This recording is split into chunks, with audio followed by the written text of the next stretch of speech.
I am Brian Winn. I am an associate professor here in the Department of Telecommunication, Information Studies, and Media at Michigan State University. The Game Design and Development specialization is an interdisciplinary program that students take across their junior and senior years to gain a depth of knowledge in designing and developing video games.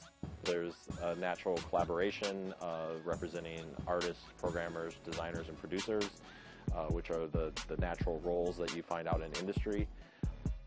So students are paralleling that real-world experience as they go through their courses and as they work on game projects together. We've got a very strong core of faculty. Some of the faculty have had experience in the game industry. Other faculty have come up through a more traditional academic background. Once students graduate from the specialization, many of them do want to go into the game industry and seek roles as artists, programmers, designers, and producers. Some students go into related industries, software development, web development, just digital media creation. A few students go on to seek graduate degrees and further their education. Even a smaller few become entrepreneurs and start their own company.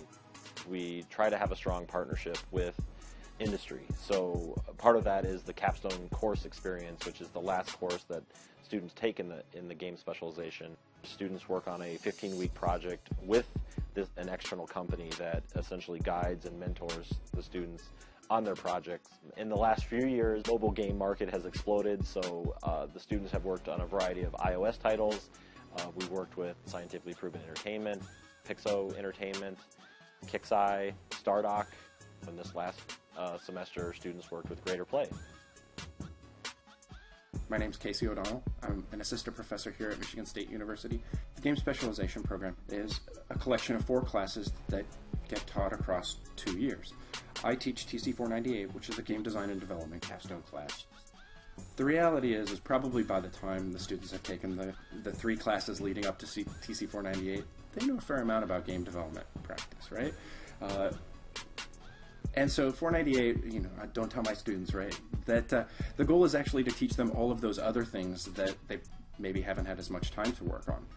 Task estimation, project management, communication skills, how do you deal with a client, how do you deal with crappy teammates, all of those things that ultimately you really have to know to work in the real world, not even just the game industry, in any industry.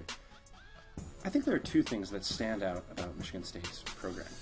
The first, not to plug TC498, but I think the capstone class stands out as an experience that we offer our students that really helps them become prepared for working in the game industry. It's a chance to work with clients like Greater Play on real projects. The truth is, if you want to work in the game industry, for the most part, you're working on other people's projects, not yours. I think the advantage with working with local clients like Greater Play means that there's more contact between our students and the client. We've worked with clients, in other parts of the country, and those are beneficial contacts too. But, the interaction ends up being primarily over Skype, and it's different than being able to go out and not just work with somebody, but maybe go have dinner with them. The kinds of experiences that put our students in close contact with these companies, and honestly, it's also how these students get hired by these companies.